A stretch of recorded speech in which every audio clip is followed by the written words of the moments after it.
God, Jim, it is you. I'm not imagining this, am I? Came the trembling voice of Admiral Leonard McCoy. Kirk laughed lightly. No, Bones, it's really me. Kirk looked at his old friend. Old was an understatement. McCoy looked like Methuselah himself. He had to be pushing 150 years of age. He looked frail, but better than the alternative. But we saw an explosion. We thought you were all dead. That was probably Cora's ship. He was right behind us. I launched all the shuttlecraft at him while we still had a little distance and the warp field intact. Once he was taken care of, I ejected the nacelles, and that dropped us out of warp. But we were still going near light speed with no way to slow down or steer. There was nothing but open space in front of us, so we had limited choices. Okay, that explains the explosion, but how the hell are you alive and not aged? I thought Scotty was the only miracle worker. Oh, it's those Klingon freezer units that you didn't approve of. Spent all this time in one of them, and then a few years as a guest of the Klingons. They finally got tired of me and sent me back. McCoy harumphed. Yeah, I bet. Well, now that you're back, when you gonna come home, Jim? Kirk turned away a little. Not for a while. Things have come up and they need my help out here. How many times have I heard that? McCoy grumped. I'd love to join you, Jim, but my adventure days are long over. Hell, I'm lucky to wake up and see the next day. Ah, Bones, those mint juleps of yours are the fountain of youth, Kirk said with a smile. And I'd love to have you with me, Bones, especially on this one. But you can still help. I need to get in touch with Scotty. I think I can get in touch with Spock, but Scotty's off the sensor range. Spock? Haven't heard anything from him in years. I thought I'd seen him at Sarek's funeral, but he never showed up. You do know that Sarek's dead, don't you? Kirk frowned. Yes, I've heard. I've been told where Spock is, more or less. That's being worked on, but no one has heard about Scotty. We met a few months ago, McCoy said. Had a drink or two, talked about old times. He was passing time tinkering around some space station. Ever since the damn Borg attacked, there's been a big need for anyone that can do starship repairs. I'd check, let's see now. I think he said it was Depot 6. Well, that's a start. I'll have Captain Picard make some calls. Picard? Figures. You're on the Enterprise, right? Jim almost laughed out loud. Where else? I must say, this ship makes our old girl look like a shuttlecraft. I know. I toured the ship when Picard took over. Have you met that android officer yet? Lieutenant Commander Data? Yes, I have. Why? Oh, just that he reminded me of Spock. What I don't understand is why you just don't have a broad announcement made over Federation channels. Scotty would hear it for sure. Yes, and so would someone else that I don't want to know. Wait a minute. Who would not want you around? Forgive me, Jim, but you do realize how much time has passed since you disappeared. Yes, I do. Unfortunately, this is one past acquaintance that has been around for a few hundred years, at least. Who? McCoy asked with some humor. Surely there couldn't be anyone that old. Jack the Ripper, Kirk said calmly. At least we think he's back. If it is him, he's already responsible for the deaths of millions. Jim, McCoy said, are you sure about that? Pretty much. We're still exploring some possibilities. I can't really tell you much more. Oh, you may not realize, but I'll rank you now, Jimbo. Kirk laughed a little. For someone who once quit Starfleet and vowed never to return until I had you reactivated, drafted! I haven't forgotten.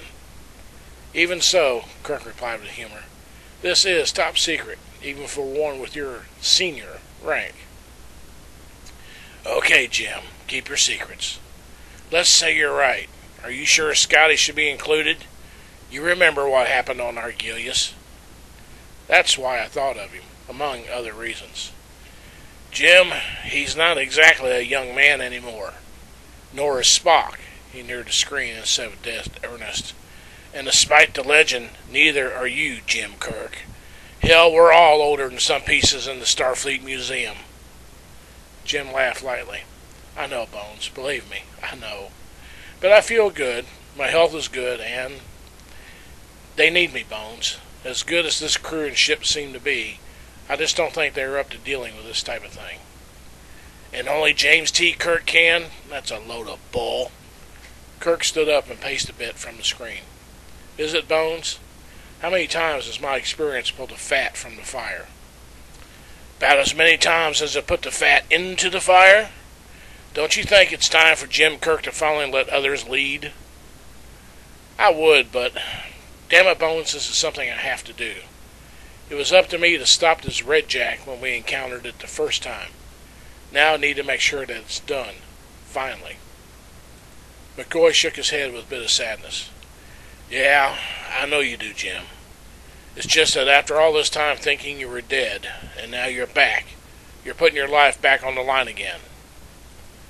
Kirk was silent for a long moment.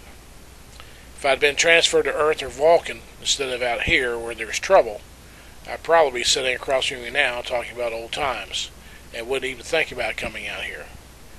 Damn it, Bones, I'm here. You can't expect me to not do something. No, I don't, McCoy almost said angrily. He knew Jim was right, but still. He'd lost Jim almost 100 years ago. Other friends over the years. Then Scotty came back. Now him. He didn't want to go through another funeral. Okay, Jim. Okay. Look, just try to take care of yourself, huh? Jim Kirk gave a smile. You know I always try, Bones. I'll keep in contact as best as I can. When this is over, you can introduce me to a place called Riza. McCoy laughed. Riza? You've already heard of Riza? Turning you loose there would be like putting a fox in a hen house. Kirk laughed. Well, it's something to look forward to. I've got to go, Bones. Kirk moved closer to the screen. It's good to see you again. Yeah, you too. See you later, Jim. The view screen went dark, leaving Jim Kirk alone in his quarters. That went a bit easier than he thought. Easier than the next person he had to talk to. He would let Picard place the call to the depot that Bones spoke of. Spock was probably a matter for Starfleet intelligence. He got up and walked to the replicator. What a wondrous device since his time. He ordered a cold water, took a drink, and then sat back down. Computer, contact Captain Katamok on board the Crass. After a minute or so, the rough Klingon face appeared on the view screen. What is it, Kirk? We need to talk, he replied. About the mission. I can arrange for you to beam over here, or I can come to you. If it is about the mission, then I should probably transport over there. Very well. I'll arrange with Captain Picard. Say 15 minutes? Katamok nodded and closed the channel without another word. Kirk was none too happy with the attitude that Katamok was showing. Could be that the two would have to settle a few things if Katamok was to become a part of anything they had planned. Kirk hit the comm channel. Kirk to Picard. Picard here. What is it, Captain? I need to have Katamok beamed over in about 15 minutes or so, and a place to meet. I suppose my quarters will suffice for that. As you wish, Picard replied. Or you can meet in my ready room or the observation lounge. Would you like me to attend? Kirk considered that for a moment, but decided there may be some things come up that was best left between the two of them. No, I think not. If you could simply have him escorted here. If you are sure, Picard paused for the offer to be taken up, but Kirk was silent. Very well. I'll have him transported over and escorted to your room. Thank you, Captain. The buzzer to Kirk's room soon sounded. Enter, Kirk responded, allowing the door to open and admit Katamok. The Klingon looked about the room with mild disgust. This was not the room of a warrior. It was full of soft furniture, muted colors, and the air was without any substance, like water was without taste. It was a human's room. Well, he asked with a gruff tone. Kirk motioned for him to sit. I want to get you up to date on who and what we think is going on. Katamok, I am counting on your honor to repeat none of this to your crew or anyone else. The Federation considers all of this of the highest secrecy. Then why tell me? He asked, still standing. Because we may need you and your crew. If this is what we think, the entire quadrant will need our help to survive. I think that you should know what we're up against. Knowledge can be a formidable weapon, don't you agree? The Klingon grunted. Then speak. Your word that this stays between us? Now you question my honor, Katamok said, baring his teeth. Were this a Klingon ship? Yes, I know, Kirk said hotly. You would kill me where I stand. You have been acting as though I am beneath your honor since we met, Katamok. Is it any wonder that I may question yours? The Klingon swung at Kirk, who easily dodged the expected blow. Is that what it will take, Katamok? Do I need to pound some sense into you? I will kill you in battle. Then let's find out. This ship has a holodeck. We can fight without killing each other and ending this mission. That is, if that would meet your code of honor. The Klingon stood silent, but nodded. Lead. Kirk strode out with Katamok following. This is not how Kirk hoped to get Katamok's respect, but it seemed he had little choice. It was a good thing that he had taken a little time to review what this ship had to offer. He knew what a holodeck was from his readings on the current technology, but had yet to actually try one. What intrigued him was the holodecks had safety settings that prevented serious injuries, or so he hoped. Holodeck 1 was on the same level as his room, and not far down a corridor. He stepped close enough for the door sensor to recognize him and slide over. He stepped into the room that displayed only black walls with yellow grid patterns. Katamok strode in but stopped and looked around. He had not been inside a holodeck either, and did not know what to expect. Do you prefer any place to fight? Pasture, forest, temple, training area? It little matters where. Computer, gymnasium training area for martial arts fighting, Kirk commanded. With a shimmer, the entire room changed to a stone-walled room with multi-padded floor. Katamok was startled at the instant change, but quickly regained his composure. Batleth's okay, or do you prefer something else? Kirk asked. Kirk's bravado was something a little unsettling, but Katamok nodded with a grunt. Computer, 2 batleths, full safeties on. 2 of the curved blades materialized in the air and hung motionless. Kirk reached out to take his weapon. Katamok followed suit. He hefted the blade, feeling its weight, amazed that a hologram could feel so solid and real. This is not lethal? Katamok asked, running his hand along the edge and to the point. With the safeties on, supposedly not, Kirk answered, feeling the weight of his own blade, and feeling some slight concern himself. Then prepare yourself, Katamok warned, as he began to turn the blade in his hands. Kirk held his weapon solidly and prepared to repel Katamok's charge. With a yell, Katamok raised his blade above his head and charged, swinging down as he did so. With a clang of metal, the blades met. Kirk easily parried the blade and swung upward with his own. The bottom edge caught Katamok's forearm, causing him to spin away in order to avoid losing his blade. The Klingon spun around, making a side sweep at Kirk's ribs. Kirk spun backward, avoiding the blade, and bringing his own up against Katamok's lower leg. With some effort, Kirk lifted his blade, sending the Klingon off balance and down with a heavy thud. Katamok quickly rolled himself upright and stood steaming hot. Raising his blade, he charged. Kirk parried the blade again, ducked under the swing to hit Katamok with the batleth's outward curve. The Klingon stumbled from the blow, but recovered the swing again. Kirk's blade blocked it. He spun inward and used the opposite curve to hit Katamok on the back of the head. Katamok fell as Kirk backed up. Your anger is affecting your skill, Kirk called out. The warrior growled and charged again. He swung his blade back and forth, but only cut air, as Kirk dodged the wide swings. On one aggressive swing, Kirk moved in to hit Katamok hard in the gut, and again hooked his blade and brought him down. The Klingon lay unmoving for a moment, but slowly got to his feet.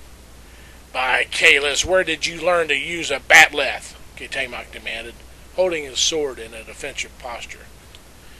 "You have answered your own question. You forget where I stayed and with whom.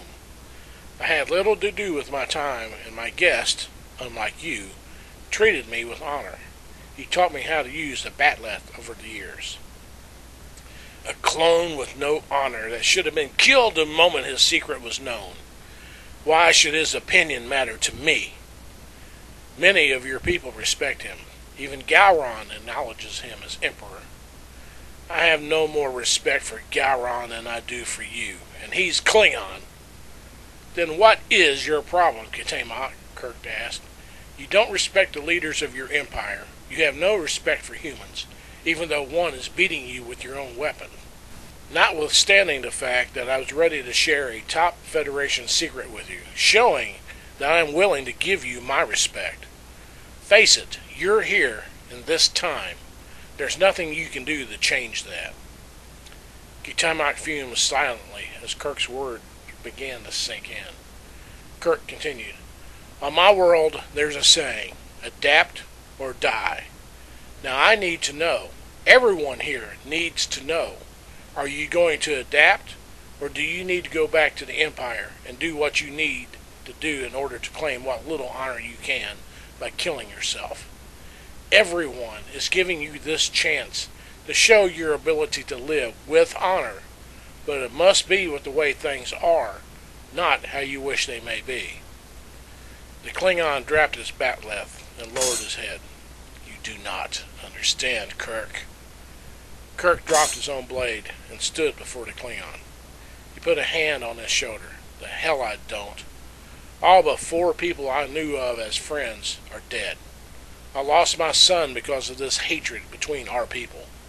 Look at the civil war with the Duras family. They joined the Romulans to gain power for themselves, but those that joined them did so because they thought the Empire needed to return to its old ways. Katamok, we started something at Kittimer because of what happened on Praxis. At the time, your people had to reach out for a helping hand. There is no dishonor or shame in doing so. As a warrior, you should know that there is strength in numbers. That is what the Federation offered then and now. We are stronger together in this alliance than we have ever been as individual governments." Katamok looked at Kirk and stared deep into his eyes. "Easy for you to say. Your people will welcome you back. And that's the problem, isn't it? There was no hero's welcome for you. I can't help that, although I suppose I am partly responsible. What was, is. I can't give you the honor that was due. No one can. But if I remember, your people have a saying about respect being earned and not given. This is your chance to earn that respect, to get back your honor. Katamok, I need someone that is not afraid of death, someone that I can count on to do what needs done. Put the past where it belongs, and join me." Kirk offered a strong hand, but smiled a little bit. "Let's show this generation that 2 old war dogs still have some bite in them." Katamok looked at the offered hand, and then back at Kirk. He nodded and gave a toothy grin. He gripped Kirk's hand firmly. "That I agree with."